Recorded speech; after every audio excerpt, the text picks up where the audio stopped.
Hey, welcome back.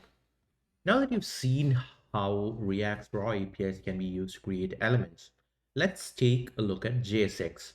Now, JSX stands for JavaScript XML. Now, it's a syntax for JavaScript that allows you to write HTML-like syntax in JavaScript. Now, it's a subset of JavaScript that is used to write HTML. With JSX, you can write React in a more readable fashion. For instance, let's refactor our previous example where we have had a div container and a heading here to use JSX instead. Now, here I have my heading.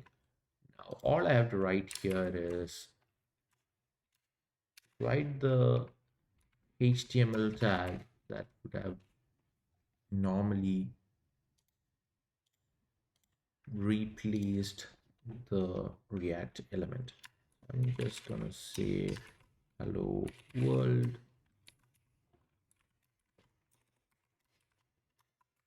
and then I'm gonna copy the ID and the class name as attributes of the JSX, or thereby calling them props.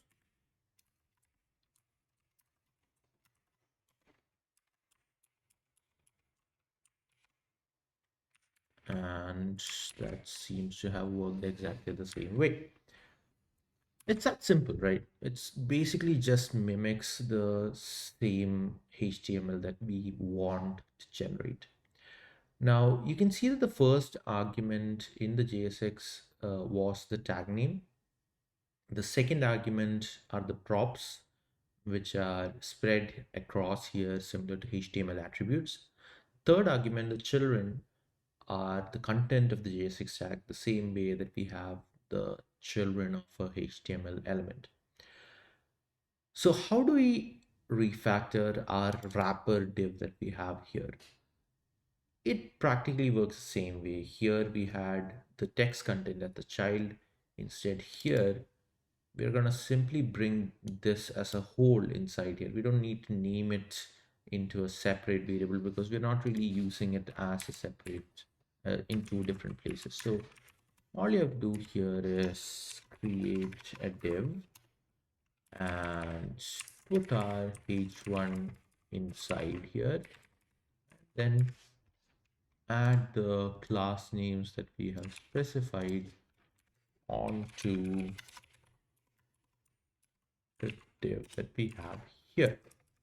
I'm going to just clear out all of this and remove the heading here as well because we're not using that anymore. I saved that, and again we have the same result. Now let me just replace that hello world and let's call it something a lot bit more interesting. I'm gonna call it welcome to React TypeScript with Tailwind. And there we have it. Now, even though this looks like some plain HTML, it's actually two React elements that we have here. So the H1 here is a React element and the div here is a React element. Now, underneath, under the hood, React parses this JSX and uses the same create element API that we were using before to render this. Now let's switch back to our app component and we can see that our app component is entirely using JSX. So we have our index file using some simple JSX that we were using before. Now let's switch back to using our app component that we had till now. So we're gonna go back to our original app component and let's see what is happening here. Now here, what I've passed here is the JSX for the component app, which I'm exporting here as a component. Here I've defined this as a function as a React component. and I'm simply using JSX to represent that. I'm calling the app here. Now, there are a few caveats attached to JSX. The first one would be the use of class name instead of class, which we have already discussed. This is because class is a reserved keyword in JavaScript. Now, the second one would be that every single JSX tag has to be closed. Now, you may have noticed that the image tag that we have here is closed here. Now, if I don't close this, you can see that there is an error. Our compiler is telling us that the image component, image element does not have a closing tag. Now, this is because every JSX tag has to be closed. The same HTML that we have would not have it closed because in HTML image tags are not closed. Now, if we try to keep it open, we are it, React is going to throw an error for us, right? So every tag that we have is going to have to be closed. We could also alternatively close it like this, but then that's kind of worthless because it's practically the same thing and we don't have any children inside it. So personally, I would prefer to close it like this. Awesome. So what's next? So since JSX is portraying HTML inside our TypeScript files, we can use variables inside JSX simply by wrapping them inside a set of curly braces. So for instance, we have our title here, right? So we have our welcome message here. I'm gonna remove this break just for the sake of it. And I'm gonna put this as a string over here as our welcome message. Now this is a string variable, and how can I use a string variable inside our JSX? All you have to do is use a set of curly braces and simply write welcome message, and you have practically the same thing again. So you can also possibly write code snippets here. For instance, instead of writing this, I'm gonna keep this over here and I'm gonna say welcome to lesson 4+1, which is calculated there. So welcome to lesson 5 of our React TypeScript course. Now, you can also write possibly some conditions here using ternary operators, such as if a condition is if x is 5, then say 5, else say, I'm so sorry, else say 1, or any ternary conditions that you would like to show here. I'm just giving a random example just for you to get a sense of what I'm talking about. Cool.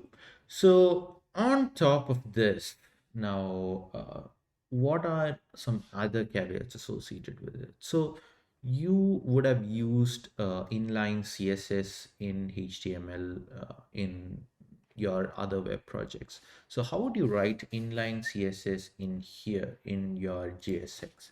So in order to specify CSS here, what you need to do is you need to specify a style prop, and the style prop is going to be a JavaScript object. So basically, in order to write a JavaScript object or JavaScript code, we're going to first open a curly brace like this. Now this simply switches to JavaScript code instead of JSX. And since we are representing an object here, you're going to have to open another set of curly braces. So let me first show you. So I'm gonna change our spin speed so that it spins a little bit more less fast. It seems to be spinning quite fast over here. So what I'm gonna say is I'm gonna say const pin style is equals to, and I'm gonna create an object here, and I'm gonna say that the animation property is going to be spin 2 seconds linear infinite. And now I can directly call my spin style over here. And now we have a slightly slower uh, animation here. And you can see that the style has been directly applied here as an inline style sheet. Now, sometimes you may not want to define it as a separate variable. So what you need to do is once you open the curly braces to switch to JavaScript, then you will have to open another set of curly braces to start the object, and then specify the keys that you want to specify right there. And you've practically got the same results all over again. We have already used curly braces here to use the logo as a variable, which is imported here. Yeah, so that's how you would have your own code snippets inside here and how you would use JSX. Now the properties here uh, are the attributes that you pass into your React elements. So every React element has a props object that is used to pass data into the element. Now, when we use JSX elements of HTML tags, we pass the attributes for the HTML tags as props. Now, for instance, here we have an app component, and you are calling the app component here as JSX. If you pass something here as a prop, that is going to be how you would pass the data into this component here as a prop. You'll learn about this more in the next lesson.